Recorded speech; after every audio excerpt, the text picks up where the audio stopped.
Президент Садыр Жапаров жол эрежесин бузуу үчүн каралган айрым айыппулдардын суммасын азайтуу боюнча мыйзамга кол койду.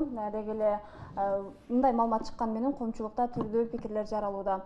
Ош шаарында же болбосо Ош облусунда жол кырсыктарын алдын алуу кандай, деги эле жол тескөөчүлөрдүн иш аракеттери кандай жүрүп жатат, мына ушул тууралуу сөз кылабыз. Ал үчүн биздин студиябызда атайын коноктор да бар, тааныштырып өтөйүн. Ош шаары боюнча милициянын кайгылуу кызматынын жетекчиси Альберт Абдыкеримов, саламатсызбы? Ош облустук жол кыймылынын коопсуздугун камсыз кылуу бөлүмүнүн жетекчисинин орун басары Мадамбек Кулбатов, саламатсызбы? Жана ошондой эле жарандык активист Айбек Талайбек уулу, саламатсызбы? Жарандык активист Дастан Мурзалиев бизде конокто. Студиябызга куш келипсиздер. Урматтуу телекөрүүчүлөр, биздин темага байланыштуу сиздерде суроолор болсо, экранда көрсөтүлгөн номурларга жазып жөнөтсөңүздөр болот, жана ошондой эле бизде WhatsApp номурлары иштеп жатат. Дал ушул түз эфирде Ынтымак медиа YouTube каналынан жана Ынтымактын социалдык тармактагы баракчаларынан көрсөңүздөр болот. Алгачкы суроону Альберт мырза сизге узатайын. Ушул жол кырсыктарынын алдын алуу боюнча сиздерде кандай аракеттер көрүлүп жатат? Алгач сиздин маалыматыңызды уксак. Саламатсыздар, урматтуу студияда катышуучулар жана телекөрүүчүлөр.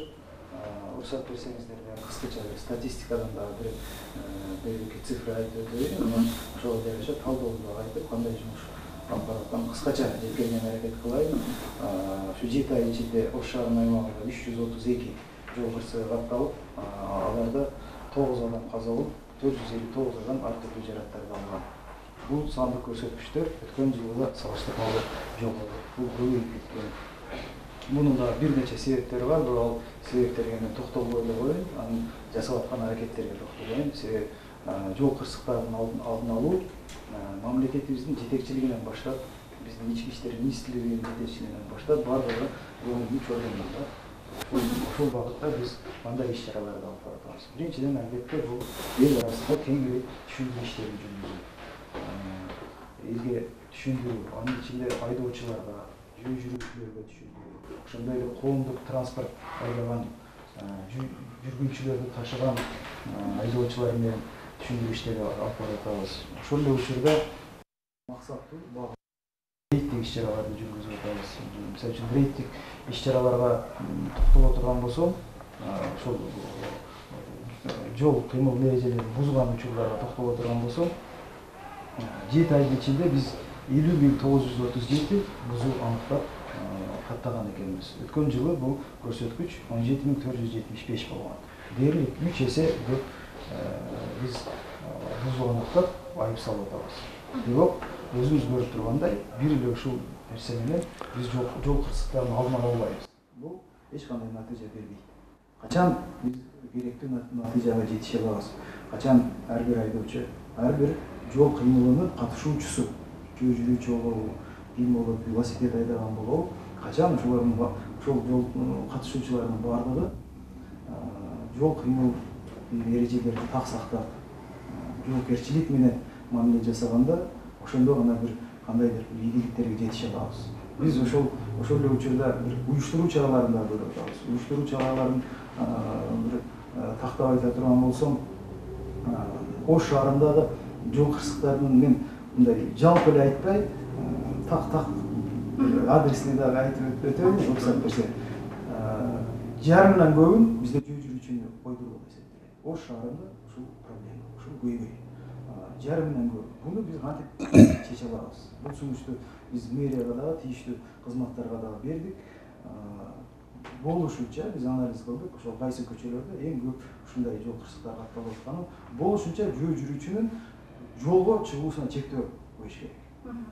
Башкача айтканда, парапет орнотуу механическим способом жүрүүчүлөргө проезд чектөө киргизиш керек, керектүү жерлерге. Ошол жол менен кандайдыр деңгээлде биз жол транспорт кырсыктарын азайта алабыз.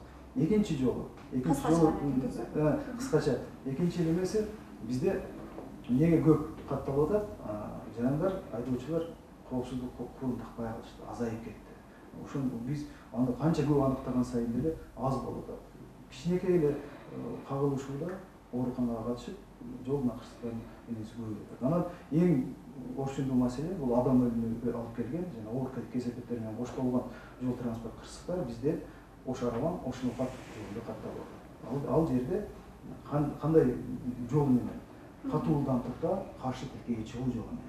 Аны кантип чечсек болот? Аны да биз тийиштүү сунуштарды берип, жолду кеңейтиш керек, жолду бөлүш керек. Ушул үч маселени чечсек, биз кыйла жол транспорт кырсыктарын азайтып алабыз. Рахмат. Адамбек мырза, сиздерде ушундай иш-аракеттерди кандай жүргүзүлүп атат? Анан алдын алуу иш-чаралары болуп атабызбы? Азыр менин кесиптешим ата мына шаардагы статистика боюнча жакшы маалымат берип кетти. Мен өзүм дагы ушул биздин Ош областынын аймагында катталган жол транспорт кырсыктары аткарган иштерибиз боюнча кыскача маалымат берип кетейин. Биздин Ош областынын жол кыймылын коопсуздук камсыздоо бөлүмүнүн кызматкерлери тарабынан 2021 жылдын 7 ай ичинде ушул жол транспорт кырсыгын алдын алуу болтурбоо максатында 71 жолу ар түрдүү рейд иш-чаралары өткөрүлдү. Бул республикалык деңгээлде 19 жолу, областтык деңгээлде 52 жол өткөрүлдү. Ошол эле мезгилде коомчулук менен биргеликте ушул жол транспорт кырсыгын алдын алуу, айрыкча жаш өспүрүмдөрдүн катышуусу менен катталган жол транспорт кырсыктарын кыскартуу максатында коомчулук менен биргеликте 108 жолу массалык маалымат каражаттарына чыктык. Бул айта кетчүсү телевиденияга 38 жолу, интернет сайт булактарына 65 жолу, гезит беттерине 3 жолу, сыналгыга 2 жолу чыктык. Ошол эле мезгилде ушул биздин аткарган жумушубузга карабастан биздин Ош областынын аймагында да бүгүнкү күндө жол транспорт кырсыгынын саны аябай өсүүдө. Бул кече жакында президентибиз өзү баш болуп ушул жол транспорт кырсыктарын алдын алуу боюнча биздин ички иштер министри милициянын генерал Улан Ниязбековичке тапшырма койгон. Ошол протокол тапшырманын негизинде биз азыр бүгүн иш-чараларды, ишмерчендер түзүлүп, комплекстүү иш-чаралар түзүлүп, ошол аткарып жатабыз.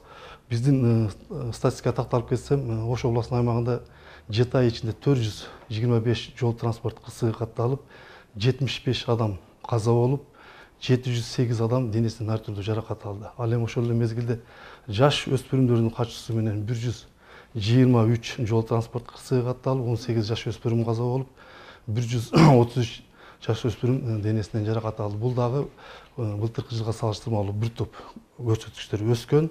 Ал эми биздин ошол ЖКБнын кызматкерлери тарабынан жол эрежесин бузган айдоочуларга 7 ай ичинде 41.100 айдоочуга жол эрежесин бузган үчүн бузуу протоколдору түзүлдү.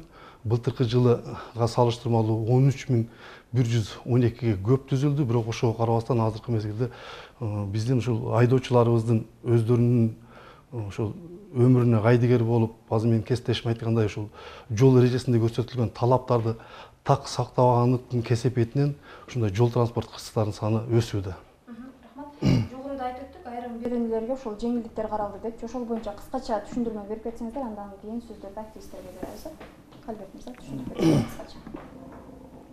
Президентибиз кол койгон мыйзамдын негизинде бузуулар жөнүндө кодексинин 3 беренесине жеңилдетүү киргизилип атат. 70% жеңилдетүү киргизилип атат. Ал 121 берененин 5 бөлүгү боюнча, 123 берененин 1 бөлүгү, ошондой 123 прим 1 бөлүгү боюнча.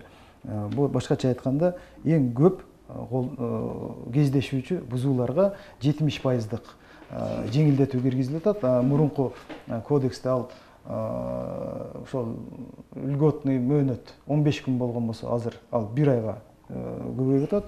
Ошол эле учурда 3 айлык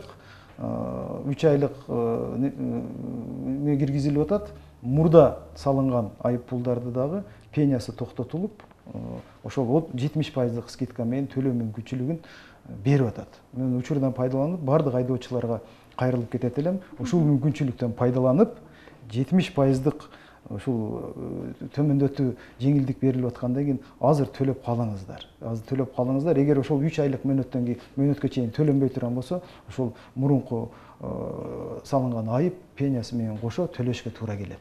Ошону мен кайрылып кетет элем. Рахмат. Эми сөздөрдү активисттерге берсек, сиздер дагы ушул Facebook социалдык тармактарында өзүңүздөрдүн пикириңиздерди ачык билдирип келесиздер да. Анан ушул президент кол койгондон кийин кайчы пикирлер жаралып атат да. Мисалы, айдоочулар ушундай жеңилдиктерди алган сайын баягындай жол эрежелери кайрадан көбөйүшү мүмкүн деген сыяктуу дагы пикирлер жаралып атат.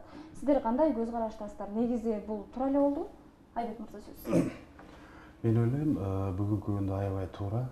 Себеби дегенде элдин социалдык, экономикалык жактан муктаждык күчөп турган кез, жумушсуздук биринчиден, экинчиден жанагы маянанын аздыгы, жөнөкөй эле бир семьянын атасы же апасы айлык ала турган болсо, анын мына борбордогу коопсуз шаар ошондуктан ошол убакта мына социалдык тармактарда көпчүлүк айтып атты. Биздин алган айлыктын 40%, 50% жанагындай немеге кетип калып атат. Бул биринчиден биз даяр эмес нерсеге көбүрөөк жүгүрүп алып атабыз. Ошол эле жерде жана биздин жол белгилерди, же болбосо жолдун ошого ылайык эместигинен дагы мындай түрткү берет да. Ошондуктан мен ойлойм, көпчүлүк эл менен иштешип, түшүндүрүү иштерин жүргүзгөн жакшыраак да. Чен бул баягы штрафты бүгүнкү күндө bundan 10 эсе кымбат кылып койсоң деле, бүгүн айдап чыгат машинесин ошол эле адамдар кайра эле ошол көрүнүш боло берет да. Андан көрөк ошол жана айткандай эле эл менен көбүрөөк иштешип, анан мүмкүн болсо жолдорду кеңейтип, ошол айдоочуларга дагы шарт түзүп, жана жол белгилерин дагы ошого ылайык кылып коюп туруп, андан кийин ошол штрафты көтөрө турган болсок жакшы болмок. Дастан мырза, сиздин негизи окшогон иш-чаралар биринчи жогоруда айтып өткөндөй баягы элдин социалдык абалына ылайыктуу кылып, мына экономикалык кризиске байланыштуу кылып, анан бүт специалисттер ошонун үстүндө иштеп, анан президентке даярдалып барат да негизи. Ошонун негизинде дагы эми бул жерде карап көрсөк, бул жакта май кызматкерлеринин өздөрүнүн айтышы боюнча 1000 сомго чейинки гана айып пулдар деп атат да. Ал жерде ичип түшкөнгө эмес, же башкага эмес да. Бул деген дагы бир элди ойлогондук, мындай жөнөкөй тил менен элечи. Анан эми сындап талкалаганда эмне? Мамлекет өзүнүн мамлекет, андан көрө өбөлгө болуп, кайра буларга шарт түзгөнгө, буларга кошулуп дагы болсо, активист катары жилеттерди кийип буларга жардам беришибиз керек негизичи. Эми сындап сыйпап 30 жылдан бери баягы жаманын жашырып, жакшылыгын ашкере кылып биз эч нерсеге жетишпедик да.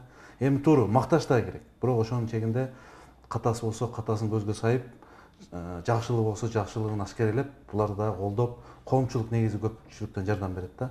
Анан кыскасы эле негизи айып пулдун бүгүнкү күндө 1000 сомго чейинки айып пулдар ушул мындай элге бир ыкма коюп бергендиги мамлекет тарабынан негизи жакшы. Анан айып пулду көтөргөндө бул эл андан да толкумак да. Эми коомчулук да 5 кол тең эмес, ар кимдин ой пикири ар кандай.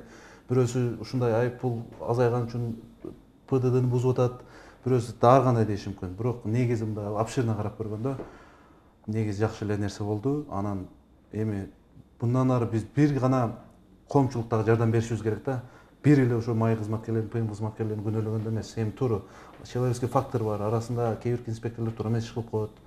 Кээ бир инспекторлор мыйзам чегинде иштейт. Анан эми ар бирин дагы баягы башкармалыктын башчысы дагы өзү көзөмөлдөгөнгө физически да жетишпейт. Бул жерде маселелер өтө көп да. Ошого биз кош колдоп буларды колдон келишинче жардам берип, анан айып пулга болгон сындарды азайтып, мамлекетке хотя бы моралдык жактан жардам бергенибиз оң. Рахмат. Жогоруда сиздер айтып кетпедиңиздерби, ошол жол кырсыктарынын келип чыгышына көпчүлүк учурда айдоочулар өздөрү күнөөлүү депчи.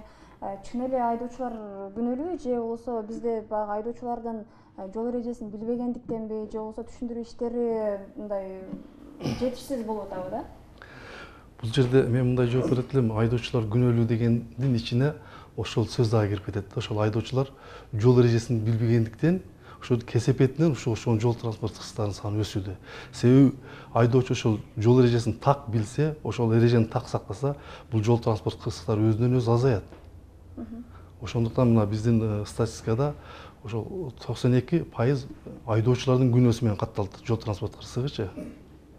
Альберт мырза, жогоруда айтып өтпөдүңүзбү, сиз бир канча сунуштарды беребиз депчи. Кандай сунуштарыңыз бар? Мисалы, сиз эми жетекчи катары азыркы айткан сунуштар бул ушу уюштуруу сунуштары. Ошондой эле эл арасында мындай бир башкачараак бир ыкмаларда бир алдын алуу иштерин жүргүзүш керек. Мисалы үчүн биз мындай ушул жигиттерге окшогон бир жарандык активисттер менен азыр иштешип атабыз. Аларда бир жакшы идеялар болуп атат. Ошолорду биз колдоп, аягына чыгарганы аракет кылып атабыз. Мисалы үчүн жаш баланы кичинесинен баштап жол кыймылын үйрөтүү жолу катары мына парктарда көрүп атасыңар, баягы автоунааларды айдап бири-бири менен сүзүшүп атат. Сүзүшүү эмес, автодром куруп туруп, жол чиймелер как положено.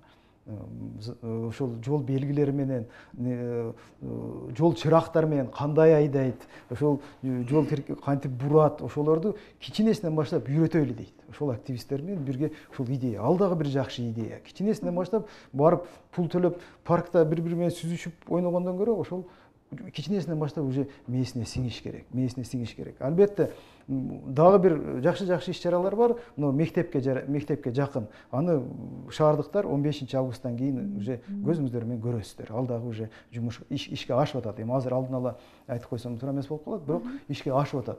Андай идеялар көп. Мен негизи эмнени айткым келет? Кандай гана алдын алуу чара болбосун, ал заматта өз натыйжасын бере албайт. Себеби бул проблема, бул көйгөй, бул көптөгөн көйгөйдүн топтому бул. Бул азыр бир иш-чара менен буну токтотуп кое алабыз деп айта албайбыз, бирок тынымсыз иш алып барсак, албетте биз жакшы натыйжага жетише алабыз. Рахмат, жогоруда сиздер маалыматтарды уттуңуздар. Анан ушул түшүндүрүү иштери же болбосо кырсыктардын алдын алууга жүргүзүлүп жаткан иштерге кандай баа бересиздер? Негизи эле ушул ишмердүүлүк боюнча да сөз кылсак, мына облустук жол кыймылынын коопсуздугу, шаардагы милициянын кайгылуу кызматындагы ишмердүүлүктөр кандай жүрүп атат? Мен бир нерсени тактап атсам, Альберт мырза, бүгүнкү күндө биздин шаарда троллейбус, автобус жана кичи автобус дегендер бар. Ошолордун бардыгы бүгүнкү күндө жол тыгынын дагы пайда кылып атат. Жана ошондой эле аялдама жок жерден жарандарды токтоо алып, башаламан токтоодон бүгүнкү күндө шаарда пробка дагы пайда болуп атат. Ушуну сиздер көзөмөлгө алганга мүмкүнчүлүк барбы жок бүгүнкү күндө? Бул биринчи. Ал эми экинчи, жөө жүргүнчү өтүүчү белги коюлбаган жерден өткөндүгү үчүн бизде мыйзам бар. Ошол жаранды кармап айыппулга чыкканга. Сиздер ПМ түзүлгөндөн бери канча жөө жүргүнчүгө айыппул тактыңыздар? Биринчи сурооңуз боюнча коомдук транспорт, жүргүнчү ташуучу транспорт аялдамаларда токтош керек. Ал мүмкүнчүлүк эмес, ал негизи биздин түз милдетибиз. Биз аткарышыбыз керек. Аялдама жок жерлерде, себеби аялдама курууга бир айрым финансылык дагы маселе жаралып атат. Мэрияда аялдама жок жерлерге жерди таап туруп биз жол белги койгонбуз. Областтык ооруканадан кийин жол белги койдук. Ошол суроомо жооп алдым да. Экинчи суроомочу? Экинчи сурооңузга жыл башынан бери 125-чи беренде болот. Жөө жүрүүчү 221 протокол түздүк жөө жүрүүчү. Эми мен ушул боюнча бир өзүмдүн сөзүмдү айтып кетейин да. Ушул шаарда 20 жылдан ашык жашаган жаран катары айтамын да. Канткенде биз мисалга ХБКдан чыгып Юго-Востокко или Фрунзенскийге или Западныйга 20-25 мүнөттө коомдук транспорт менен жете алабыз. Жол өзү ошого эле ылайык. Бирок ал жерде 1 саат 25 мүнөткө чейин жетип атабыз. Себеби дегенде жолдо пробка көп. Анан ал жерде жанагы ушул эки эле нерсе көп нерсени чечип атат да. Сиздердин ПМдин кызматкерлери көчөдө жүрөт. Бирок жанагы аялдамага токтогон жерлерден эч кандай маршруттук таксилерди кармаганын көрбөйсүң да. Мүмкүн болсо ушуларды көбүрөөк кармап туруп, түшүндүрүү иштерин жүргүзүп, андан кийин мынакей чет өлкөлөрдү карасаңыздар, жөө жүргүнчүлөрдүн өткөн белги коюлбаган жерден өткөндүгү үчүн ошол жанагы телевидение менен массалык маалымат каражаттары менен чыгып, ошол жерди көрсөткөндөн кийин алар өтпөй калгандагы чет өлкөлөрдү карасаңыздар бар да. Бизде ошол эми сиз айтып атасыз, бүгүнкү күндө 200 адамга түзүлдү протокол деп, бирок мен аны көрө элекмин. Мүмкүн болсо протокол түзгөндөн мурун ошону эскертип берип, ошондой мыйзам бар экенин бүгүнкү күндө калктын бир тең жарымы билбеши мүмкүн. Ошол мыйзамдарды бүгүндөн баштап иштетебиз биз. Шаарда тыгын болуп атат. Силер каалаган жерден басып атасыңар. Ошол өтө коемун деп, мисалгачы, жол белгиси жок эле жерде жөнөкөй бирөөнүн атасын же бирөөнүн апасын бир кайгыга салып коюшу мүмкүн да. Машинеси менен келип тийип алышы мүмкүн. Же андан качам деп наркы машинеге тийип алышы мүмкүн. Ошондой түшүндүрүү иштерин дагы жүргүзсө, мен ойлойм, бул жакшы болмок. Рахмат. Уруксат берсеңиз, бир мүнөт. Кыскача, ушул негизи эң чоң көйгөйлөрдүн бири шаарда ошо жөө жүрүүчү адам өткөлүнөн өтүү. Бул ошол 221 протокол түздүк. бул негизинен аз. Буну телевидение менен кошо деле мындай рейдтерди өткөргөнбүз, билет. Анан жол тыгындарын жоюу боюнча учурдан пайдаланып бир эки маалымат элге жарыялап жеткирип коеюн. Биз жол тыгындарын жоюу максатында жол чырактарынын циклдерин карап чыгып, айрым өзгөртүүлөрдү киргизип, тактап айтканда Курманжан Датка Наваи кесилишиндеги светофор шаарга кирген тарабы 35 секунд эле, ошону 10 секундда кошуп 45 секундда кылдык. Где-то бир айдан ашык ошол иштеп атат, билинди. Ал жактан неме азайды. Ленин көчөсү менен Гапаратиев көчөсүндө жол кесилишине ал жерге дагы секундда коштук. Себеби кыска аралык болуп, Датка менен Ленин ортосунда машиналар тыгылып бурула албай калчу эле. Ал жерге коштук. Баялинов көчөгө коштук. Негизги проблема көйгөй жараткан областтык оорукана Фуркаттан кирип аткан жайды барып изилдедик. Дагы бир айрым бир жолун таптык. Азыр сунуш бердик. Просто акчага маселе чечилбей атат. Алимжанова көчөсүнө жашыл бергенде Фуркаттан келейткан айдоочуларга оңго бурулган мүмкүнчүлүк бар. Ушул мезгилге чейин каралбай келген. Кошумча секция берип туруп, оңго бурсак болот. Кошумча 30 секунд бар. Дагы бир 20-30 машина өтүп кетсе, ар бир циклде өтө берсе, машина азаят. Биз андайча уюштуруу чараларды дагы кошо алып кетип атабыз. Ошону коомчулукка жеткирип коеюн дедим. Рахмат. Дастан мырза, Менде да мына биз шаардын көйгөйүнө ишин айта беребиз да. Айтканда Проспект Масалиева элине Курманжан Датка айтылып берет, сөзүн ачык айтайын. Анан западтын ишине көңүл бурат да. Активисттер деле, мамлекеттик кызматкер, май кызматкерлери деле. 218-кварталда эвакуатор машиналар жүктөп кетти деген знакка карабай, бүгүнкү күндө ПМдер деп ошого көз жумуп келет да. Буну өзүңүз деле көргөн болсоңуз керек. Машина базар болуп кеткен. Түнү саат 12-1 деп өтсөңүз дагы жол ушунчалык кыскарып, 4-5 адам бириксе зор көтөбүз. Ушул нерсе маселе билбейм, мен айтышым керек эле негизичи. Ушуну бүгүндөн баштап эртең суббота, воскресенье өзүңүз бир кыдырып көрүң, ошол жерде пробканын тыгынын көрөсүз. Анан эми ал нерсени биз айтпасак, эртеңден баштап чара көрбөсөңүз, мына уже базар жакындап атат. Бир күнү 5-10 машинаны талкалап 2-3 адам каза болгондо гана анан чуркап калышыбыз мүмкүн да. Бирок знаңыңыздар турат. Берки корейский базарга кирген жагындачы. Ушул бир. Анан экинчиден шаарда пробканы жоюш үчүн бул шаардын геймпланы өзгөрүш керек. Геймплан боюнча иштелип чыгыш керек. Булар күнөө жок. Болгон жолду берип атат, ушу менен иштейсиңер депчи. Анан бүт ишканалар жолдун боюна коюп алган. Тилекке каршы бүт баягы машина жүрүүчү линияда турат. Эми аны ар бирине штраф жаза берсе, дагы жаман көрүнөт. Ошону коюп алган адамдарга жазса, алар экономический жактан кыйналат, айлык майнасы жетпейт. Ошонун сарындай геймплан боюнча тезирээк шаар өзү өнүксө, жолдор ачылса, анан кыйла жанагы негизи таза коом боюнча бүт анабы камералар тарта турган системаны эртерээк киргизиш керек бизгечи. Бишкектегидей бир аз порядка болуп, ар ким өзүнүн линиясында коопсуз шаар, кыскасы кечиресиздер. Ошону тезден киргизип, жолдорубуз дагы ошого ылайыкталыш болуш керек. Анан жамап эле кете бергенде ал менен иш бүтпөйт, сөзүн ачыгы. Эми туура бюджеттин тастыктык болушу мүмкүн. Анан бир эле май кызматкерлерин сиз мынаны кылбай атасыз, аны кылбай атасыз. Мен негиз буларды колдоп келбедим. Мамлекеттик бүтүнчүлүктү өнүгүүнү колдоп келдим да. Анан сындап айтыш керек, ошонун негизинде дагы колдошубуз керек да. Пикирди кабыл алабыз. Рахмат. Анан жогоруда ушул кызматкерлердин ишмерлүүлүгү боюнча да кеп козголуп калдык эле. Кандай баа бересиздер азыр облустук жол коопсуздугунун кызматкерлерине, анан шаардагы кайгуу кызматына? Негизи сиздер жаран катары. Жаран катары мен баа бере албаймын, эми бирок иштеген иштерин көрүп эле атабыз. Бирок бул жерден биз ачык талкуун айтып, сунуштарыбызды берип кеткенибиз баа бергенге караганда түзүгүрөөк мындай жыйынтык берет деген ойдомун да. Мисалга азыр мына түшүмдөрдү жыйноо мезгили келип атат да. Бүгүн азыр шаардан да чыксак, бирок мен шаарга дагы бир суроо берип кетейин. Азыркы көчөлөр менен, бүгүнкү көчөлөр менен биз шаардын деталдык жана генералдык ген планын иштеп чыкмай сайын пробка боло берет дегенден алыс болушубуз керек да. Бирок жанагы мен айткан немелерге токтолуп, бүгүнкү күндөгү пробкаларды же жол тыгындарын чечкенге аракет кылышыбыз керек. Бул биринчи. Экинчиден, бүгүнкү күндө түшүм жыйноо мезгили болуп аткандыгына байланыштуу жолду чөп ташыган же болбосо мындай бир мисалга мына мады тарапты алып карайбызбы, уркат жакка чыгып, же болбосо 30 жактыбы, же арабанын окат жакты алып карайбызбы, жана ошондой эле комбайндар жүрүп атат. Мисалга мен азыр эле көрдүм, 3 комбайн 150 метрден жолдун ортосу менен баратат.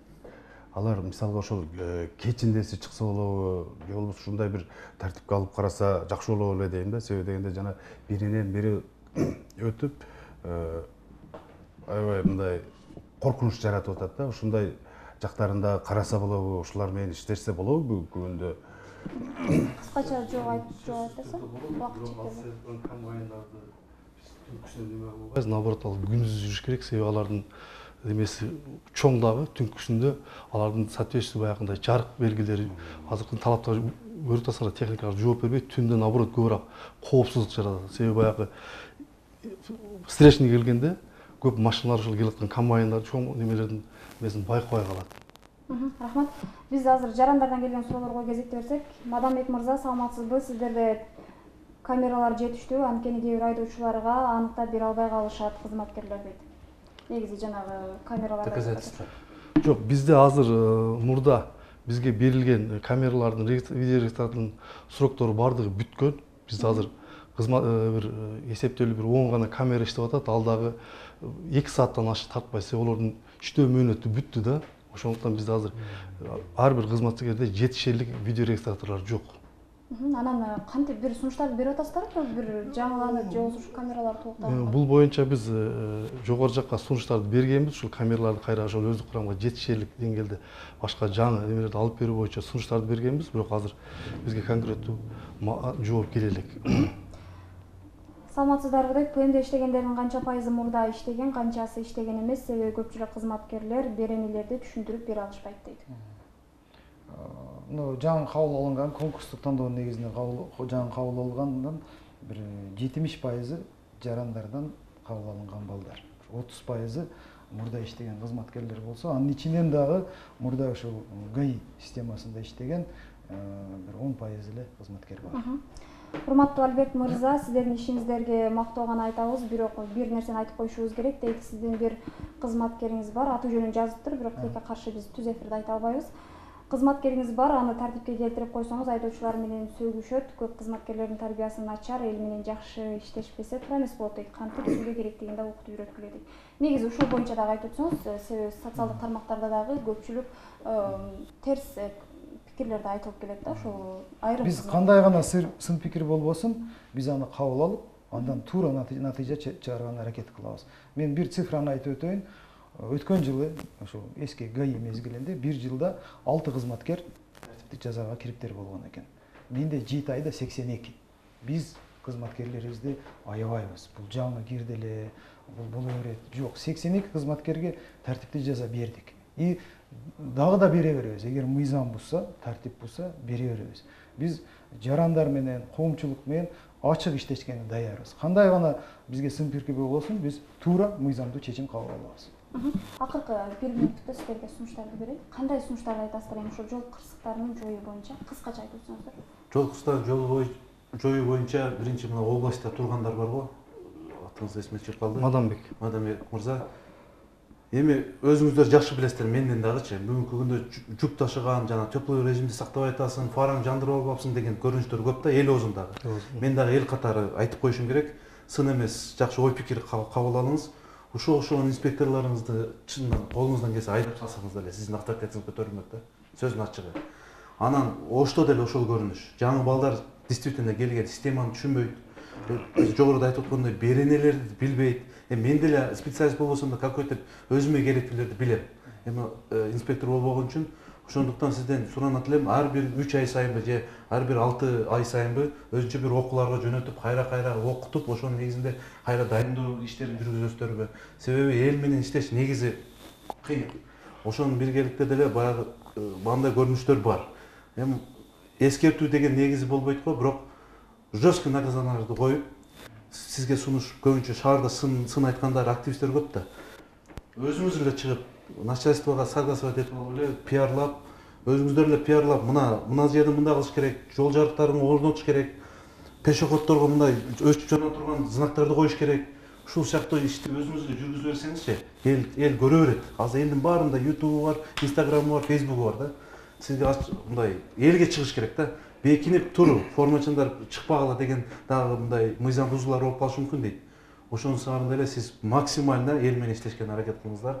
Анан бир мыйзам бузса, жада калса айдап койгонго деле тете иштер бар да. Ошону аткарса жакшы болот. Рахмат, Айбек мырза. Кыскача. Мен жана эфир башталгандан бери эле кандай иштерди кошумча кылсаңыздар болот деген сунуш пикирлеримди берип келатам. Азыр дагы толуктоо катары айтам. Мүмкүн болсо карапайым эл менен, жөнөкөй айдоочулар менен бир тууган катары иштешкенге аракет кылыңыздар. Бул биринчи. Ал эми экинчиден ушул болуп калды. Сүйлөшсүм. Экинчиден шаарда бүгүнкү күндө биринчи очередь элдин талабы жол тыгынын жоюу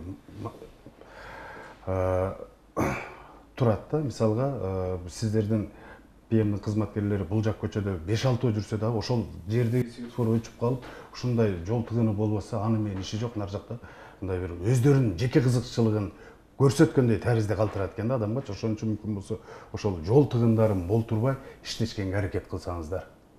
Менин сунушум ушул. Рахмат, урматтуу коноктор, бизге тилекке каршы убакыт чектелүү, келип бергениңиздер үчүн ыраазычылык билдиребиз. Урматтуу телекөрүүчүлөр, бүгүн биз сиздерге жол кырсыктарынын алдын алуу жана жол тескөөчүлөрдүн ишмердүүлүгү боюнча сөз кылдык. Кийинки эфирлерде амандыкта көрүшөлү. Сиздер менен Мимоза Жамил кызы болдум. Саламатта калыңыздар.